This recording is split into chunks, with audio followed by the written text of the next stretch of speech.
जय जिनेंद्र। स्वागत है आप सभी का हमारे विशेष कार्यक्रम समस्या एक समाधान अनेक। मैं हूं डॉक्टर प्रिया जैन। मैं doctor Pradeep Jain, vastu expert, astrologer and मंत्र थेरेपिस्ट। अनंत वर्ल्ड परिवार की तरफ से आपका हार्दिक स्वागत करते हैं, अभिनंदन करते हैं। अनंत वर्ल्ड विश्व का प्रथम भक्तामर क्लिनिक, जहां मंत्र और अन्य थेरेपियों के माध्यम से संपूर्ण रोगों का उपचार सफलतापूर्वक किया जाता है। हमारे ये कार्यक्रम लगातार 3 महीने से भारत चैनल के माध्यम से आप सभी लोग देख रहे हैं। समस्या एक समाधान अनेक। हमने भिन्न भिन्न पद्धतियों के माध्यम से, ज्योतिष के माध्यम से, न्यूमरोलॉजी के माध्यम से, वास्तु के माध्यम से, भक्तामृत स्तोत्र के माध्यम से, रेकी हीलिंग के माध्यम से आपके कष्टों को, पीड़ाओं को दूर करने का, उनकी समस्याओं को निराकरण करने का प्रयास किया है। आपकी फ़ोन कॉल्स, आपके मैसेज, आपके व्हाट्सएप, आपकी ईमेल्स लगातार हमें मिलती रहती हैं। हम साधुवाद देते हैं, धन्यवाद देते हैं आप सभी को कि आप इतनी विनम्रता से हमारे इस कार्यक्रम को देखते हैं। अभी हम कैंसर जैसी बीमारियों पर चर्चा कर रहे हैं, भक्तामर के 45वें काव्य पर चर्चा कर रहे हैं कि कैसे अद्भुत परिणाम इस काव्य के देखने को मिलते हैं। तो सवाल उठता है कि आपने कहा कि समस्या एक समाधान अनेक। समस्या तो कैंसर है, समाधान भक्तामर है, समाधान सप्तऋषियों का त्याग है, समाधान क्षमा याचना है। आप सोच रहे होंगे कि ये कुछ समाधान थोड़ी है, तो हम जानते हैं नहीं। जब तक ये जीवन में उपस्थित नहीं होंगे तब तक भक्तामर या कोई भी थेरेपी आपके पास काम नहीं करेगी। व्यसन कोई भी हो सकते हैं, संयम का पालन हमें अवश्य करना चाहिए। हम सभी को कहते हैं कि जब भी आप भक्तामर स्तोत्र का पाठ करें तो नमक का त्याग करें। नमक भोजन के 6 रसों में सबका राजा माना जाता है कि भोजन से अगर नमक अनुपस्थित कर दिया जाए, भोजन से नमक अगर निकाल दिया जाए तो भोजन नीरस हो जाता है। लेकिन नीरस कब होगा और नमक छोड़ने का फायदा आपको कब होगा, ये जानना बहुत आवश्यक है। अब आप मदिरा पान करते हैं, आप शराब पीते हैं, आप नॉनवेज खाते हैं, आप जमी का सेवन करते हैं और कहते हैं मैं नमक का त्याग कर रहा हूं, तो कोई भी फायदा होने वाला नहीं है। नमक और रसों का त्याग तभी फलीभूत होगा जब हम जैन दर्शन की चर्या को अपनाएं, समझें, जानें। हमारे पास भी अलग अलग जाति समूहों से लोग उपस्थित होते रहते हैं। हिंदू से लोग भी आते हैं, मुसलमान लोग भी आते हैं, सरदार लोग भी आते हैं, फॉरेनर्स भी आते हैं, क्रिश्चियन भी आते हैं और जैन लोग भी आते हैं। क्योंकि उपचार पर, उपचार पद्धतियों पर, मंत्र हीलिंग पर या भक्तामर स्तोत्र पर किसी एक व्यक्ति का अधिकार नहीं है। उपचार करवाने के लिए कोई भी आ सकता है, दुखी कोई भी हो सकता है, तो हमें उसका उपचार करना परम आवश्यक हो जाता है, हमारी ड्यूटी हो जाती है। क्योंकि हम सभी एक परम आत्मा है, शुद्ध आत्मा है, दिव्य आत्मा है। हमें जाति से, वर्ण से, धर्म से कोई भी फर्क नहीं पड़ने वाला। कई बार ऐसे क्षण उपस्थित हो जाते हैं जब निर्णय विवेक पूर्वक लेना होता है कि हमें मांसाहार का त्याग करवाना है या नमक का त्याग करवाना है। ऐसे एक छोटी सी घटना हमारे जीवन में घटी। बालाजी एक्शन हॉस्पिटल जो दिल्ली में है, उसमें एक महिला कैंसर से पीड़ित, जाति विशेष की बात नहीं करूंगा किस जाति की थी, क्योंकि हम तो उनको एक शुद्ध आत्मा मान के बात कर रहे हैं। उनका फोन आता है उनके उपचार के बारे में, जिनको डॉक्टर जवाब दे चुके हैं। उनकी बेटे का मेरे पास फ़ोन आता है रात को 10 बजे कि मेरी मम्मी है, उनको कैंसर की प्रॉब्लम है लास्ट 2 ईयर्स से, लेकिन आज जो है डॉक्टर ने सारे ट्रीटमेंट्स देने के बाद अपनी तरफ से हाथ खड़े कर दिए हैं कि अब उनके पास कोई और सोल्यूशन नहीं है, कोई और ट्रीटमेंट नहीं है। उनका बेटा बहुत रो रहा था, बीच बीच में उनकी डॉटर की आवाज़ भी आ रही थी, वो भी सबक सबक के रो रही थी। कुछ समझ नहीं आ रहा था मुझे कि अब मैं क्या करूं।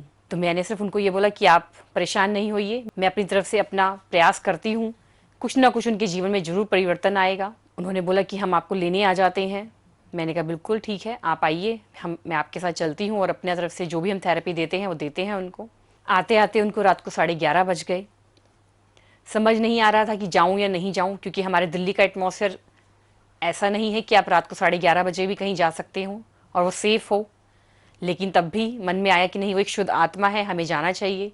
यदि हमारे करने से, हमारे जाने से, कोई प्रयास करने से किसी के जीवन में कुछ कुछ भी थोड़ा सा भी परिवर्तन आ सकता है तो हमें करना चाहिए। मैं रात को 11:30 बजे वहाँ पर गई। आईसीयू में जाने की परमिशन नहीं the first of all doctor ने, तब भी लेकिन उन्होंने बहुत प्रयास किया कि जब आपने जवाब ही दे दिया है तो हमें हमें अपनी तरफ से कोशिश कर लेने दीजिए डॉक्टर। उन्होंने कहा ठीक है। मैंने रात को उनको 1 से 1.25 घंटा अपना भक्तामर का पाठ भी किया, रेकी हीलिंग करी, प्राणिक हीलिंग करी, क्रिस्टल हीलिंग करी, जो जो हमें मेरे को थेरेपीज आती थी मैंने उनको पूरा अपने प्रयास से, अपने जान लगाकर जिसे कह सकते हैं कि नहीं, मुझे इनको कुछ ना कुछ स्वास्थ्य लाभ जरूर देना है, उस भावना से मैंने उनकी हीलिंग करी। और थोड़ी देर बाद जब मैं अपने घर आ गई और सुबह जब हुई तो उनके बेटे का फ़ोन मेरे को आता है कि जो मम्मी है वो घर आ गई हैं मैम, और मम्मी जो है उठकर अब कह रही हैं कि मुझे आलू का पराठा खाना है। जो इंसान 2 महीने से हॉस्पिटल में एडमिट था वो इंसान अगले दिन जाग जाता है और कहता है कि मुझे भूख लग रही है और मुझे कुछ ना कुछ खाने को दीजिए। तो ये अपने आप में एक बहुत बड़ा चमत्कार था। उन्होंने मेरे से पूछा कि अब हम क्या करें, तो मैंने कहा कोई बात नहीं, आप दीजिए उनको, जो उनका मन है खाने को दीजिए उनको। उनके बेटे ने फिर दोबारा मेरे से रिक्वेस्ट करी कि आप हमसे मिलने, आप मेरी मम्मी से मिलने मेरे घर पर आइए। तो मैंने कहा ठीक है जी, कोई बात नहीं, मैं आती हूँ। जब मैं उनके घर गई तो मुझे पता नहीं था कि वो कौन लोग हैं, क्या करते हैं। जब मुझे पता चला तो मैंने सबसे पहले उनका नमक का त्याग नहीं कराया, उनको नॉनवेज का त्याग कराया। और पूरी फैमिली ने, उनके हस्बैंड ने, उनके तीनों बच्चों ने, सब ने लाइफ टाइम नॉनवेज को छुएंगे भी नहीं, ऐसी प्रार्थना करी, ऐसा प्रॉमिस किया। और भगवान ने भी उनका साथ दिया। जो लेडी को डॉक्टर ने जवाब दे दिया था कि इनके पास कुछ भी समय नहीं है, कुछ भी पल नहीं है जीवन के, वो लेडी दोबारा हम उनको हॉस्पिटल में दिखाने गए 3 दिन बाद, तो डॉक्टर उनको देख के आश्चर्य कर गया, चकित रह गया कि आप तो अभी तक ठीक हैं, आप खुद चलकर आए हो।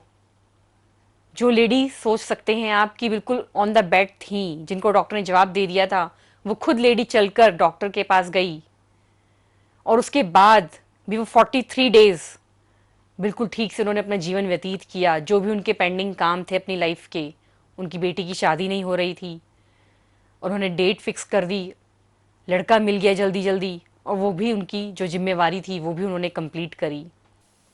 तो ये सब क्या है? ये हमारे मांसाहार त्याग करने का परिणाम मिला।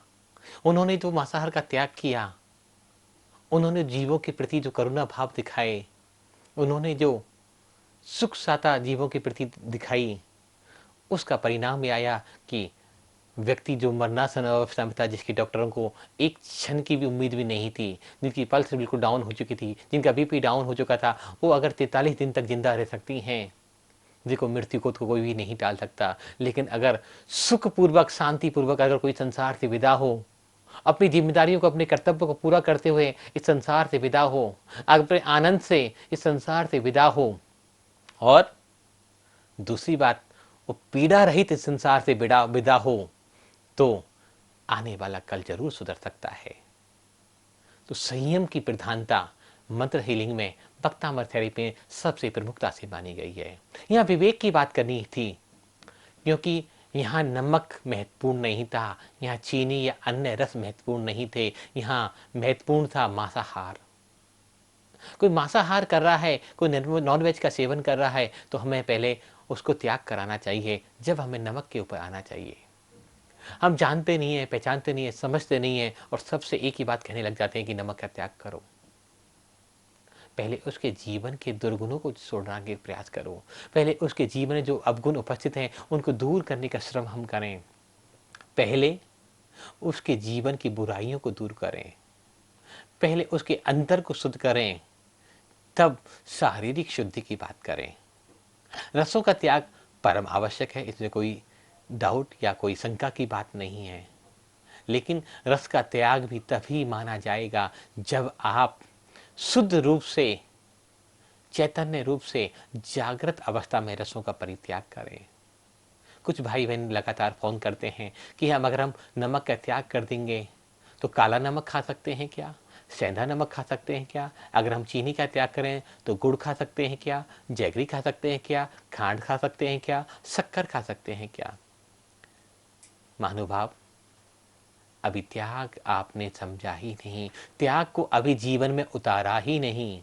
अभी तो त्याग करने का सिर्फ और सिर्फ भ्रम पाले बैठे हैं। रसों के प्रति आसक्ति जब तक रहेगी तब तक रस परित्याग का कोई भी मोल नहीं नहीं होने है। वाला।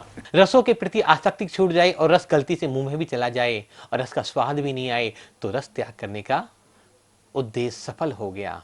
और पूरे दिन अगर 24 घंटे और सातों दिन अगर हम उसी रस के बारे में सोच रहे हैं, विचार कर रहे हैं, जान रहे हैं, अनुभव कर रहे हैं, फीलिंग कर रहे हैं कि मेरे भोजन में रस नहीं है, मेरे भोजन में नमक नहीं है, मेरे भोजन में चीनी नहीं है, तो रस त्याग करना बिल्कुल व्यर्थ है। खा सकते हैं आप चीनी भी खाइए, आप नमक भी खाइए, आप अन्य रसों का सेवन भी कीजिए। अगर रस का त्याग करना है, संयम को धारण करना है, तो उस रस के प्रति जो आपकी आसक्ति है, उस रस के प्रति जो आपका मोह है, उस मोह को खत्म करना है, ना कि रस का त्याग करना है। दूसरी बात, जब हम संयम धारण करते हैं, रस का परित्याग करते हैं, अन्य व्रत धर्म व्रतों का पालन करते हैं, तो हमारी एक बहुत बड़ी खूबी और खासियत है, खासकर भारतीयों में और हमारे जैन समाज में तो बहुत बड़ी विडंबना है इस बात की कि जब भी कोई व्रत लेते हैं तो हम गा गा कर सबको बताते हैं कि मैंने 3 दिन से नमक नहीं खाया, मैंने 8 दिन से चीनी नहीं खाई। क्या कभी ऐसा बताया कभी किसी ने कि मैंने 30 साल से कई बोरी नमक को और चीनी को मैं खा गया, मैंने कई सालों से, मैंने 50 साल से, 20 साल से, 30 साल से कुंटल के कुंटल अनाज का सेवन कर लिया, मैंने 50 सालों में जाने कितनी साग भाजी और ड्राई फ्रूट्स को खा लिया। वो हमने कभी नहीं काउंट किया, वो हमने कभी नहीं गिना। हमने गिना क्या कि कितना छोड़ा, कितना लिया इसका कोई उद्देश्य नहीं है, कितना छोड़ा सिर्फ ये काउंटिंग होती जा रही है, ये चैंटिंग होती जा रही है, ये गिनती होती जा रही है। और जब तक ये गिनती चलती रहेगी तब तक हम कहीं भी नहीं पहुंच सकते। आज और नई परंपरा प्रारंभ हो चुकी है, आपके व्हाट्सएप पे मैसेज आते हैं, आज का नियम लीजिए कि आज रबड़ी खाने का त्याग है, आज आलू की कचौरी खाने का त्याग है। और लोग व्हाट्सएप पे व्हाट्सएप करे जाते हैं, करे जाते हैं, करे जाते हैं, प्रचार कर रहे हैं कि हाँ मेरा भी त्याग है, हाँ मेरा भी त्याग है, हाँ मेरा भी त्याग है। त्याग क्या किसी अन्य को बताने के लिए दिया गया? संयम का पालन तो आत्मा की शुद्धि के लिए, आत्मा की पवित्रता के लिए, आत्मा को मजबूत करने के लिए, आत्मा को निर्मल करने के लिए दिया जाता है, ना कि सामूहिक रूप से प्रचार प्रसार के लिए किया जाता है। जब आप रसों का परित्याग करते हैं, नमक चीनी आदि से रसों का सेवन करना छोड़ देते हैं, तो आपके अंदर तो एक और अलग पॉजिटिविटी क्रिएट होनी चाहिए कि मैं अब किसी को नहीं बताऊंगा, मैं अपने आप में लीन रहूंगा, मैं अपने परम परमात्मा से जुड़ जाऊंगा, मैं उस परम सत्ता से मिलने जा रहा हूं, मेरी सारी लो एनर्जियां हायर एनर्जी में कन्वर्ट होने जा रही हैं। तब तो रस का त्याग करना सार्थक है। और अगर सिर्फ यही उद्देश्य है आपका, मेरा या हमारे किसी रिलेटिव का कि रस परित्याग करके मुझे समाज में सम्मान पाना है, लोगों को बताना है, तो इससे बड़ा पाप संसार में कोई और नहीं हो सकता। आप सोच रहे होंगे कि हम कर्मों के बंधन को ढीला कर रहे हैं, लेकिन कर्मों के बंधन तो एक के ऊपर एक के ऊपर एक और चढ़ते जा रहे हैं। जब आप नमक खा रहे थे तो नमक के बारे में किसी को बताते नहीं थे कि मैंने नमक खाया। जब आप नमक छोड़ रहे हैं तो आप सबको बता रहे हैं कि मैंने नमक खाना छोड़ दिया। जब आप चीनी खा रहे थे सालों से, तब किसी को नहीं बताया कि मैंने चीनी खाना छोड़ दिया। जब आप चीनी खा रहा हूं, जब आपने चीनी खाना छोड़ दिया तो पूरे दिन 24 आवर्स इंटू 7 आप सबको बताए जा रहे हैं, सुनाए जा रहे हैं। तो क्या कर्म श्रृंखला कमजोर होगी या मजबूत होगी? महानुभाव, विचार अवश्य करें, सोचें, समझें, जानें अपने आप को कि जैन दर्शन भाव प्रधान दर्शन है या दिखावा प्रधान दर्शन है। कुछ लोगों को हो सकता है मेरी बात बुरी लग रही हो। कुछ लोग फ़ोन करके आक्षेप उठाएंगे, कुछ लोग फ़ोन करके गलत मैसेज भी करेंगे, कुछ लोग मेल और व्हाट्सएप के माध्यम से डराएंगे धमकाएंगे भी, लेकिन सत्य को कहने का हौसला होना चाहिए, सत्य को कहने का साहस होना चाहिए। मैं सत्य कहने से कभी नहीं डरना चाहता। मेरे गुरुवर ने, आचार्य भगवंतों ने इतना ही सिखाया है, जीत हमेशा सत्य की होती है। झूठे प्रदर्शन की जीत कभी नहीं होती। जीत सत्य संयम धर्म की होती है, सत्य धर्म की होती है। तो दूसरा सबसे इंपॉर्टेंट काम भक्तामर स्तोत्र की जब हीलिंग करें, भक्तामर का पाठन करें, तो वो है हमारा संयम। जब हम संयम का पालन करते हैं, जब हम संयम के साथ इसकी साधना करते हैं, जब हम अपने आप को बदलते हैं, जब उन रसों के प्रति आसक्ति को छोड़ देते हैं और अपने आप को इतना निरासक्त कर देते हैं कि उन रसों के बारे में आभास भी नहीं हो। अगर मैंने नमक का त्याग किया और मेरे मुंह में नमक भी चला जाए तो मुझे पता भी ना चले कि मैंने नमक खाया या त्याग किया। मैंने मीठे का त्याग कर दिया और मीठा मेरे मुंह में जाने के बाद भी मुझे स्वाद भी उसका नहीं आए, तब तो पता चलेगा कि रसों का त्याग करना क्या होता है, संयम धर्म का पालन करना क्या होता है, रसों के प्रति आसक्ति को कैसे मिटाया जाए। हमें रसों का त्याग नहीं करना बंधुवर, हमें रसों के प्रति अपनी आसक्ति का त्याग करना है। जो आसक्ति का त्याग कर देता है उसके सभी कार्य सहज और शीघ्रता से संपन्न होते चले जाते हैं।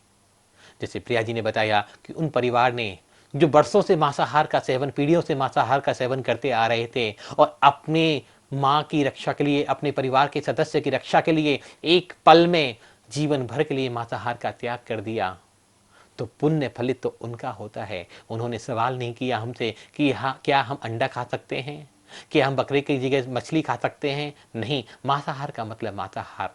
जब ऐसी त्याग की वृत्ति मन में उपज जाए और बिना कुछ सोचे समझे उसके प्रति आसक्ति छूट जाए, क्योंकि बरसों से खाया है, अब जीवन के जो कुछ साल बचे हैं इसमें नहीं खाया तो कोई भी हानि होने वाली नहीं है, ऐसा भाव जिसके मन में आ जाएगा वो ही इस परम आनंदमयी अमृतमयी औषधि का सेवन कर पाएगा।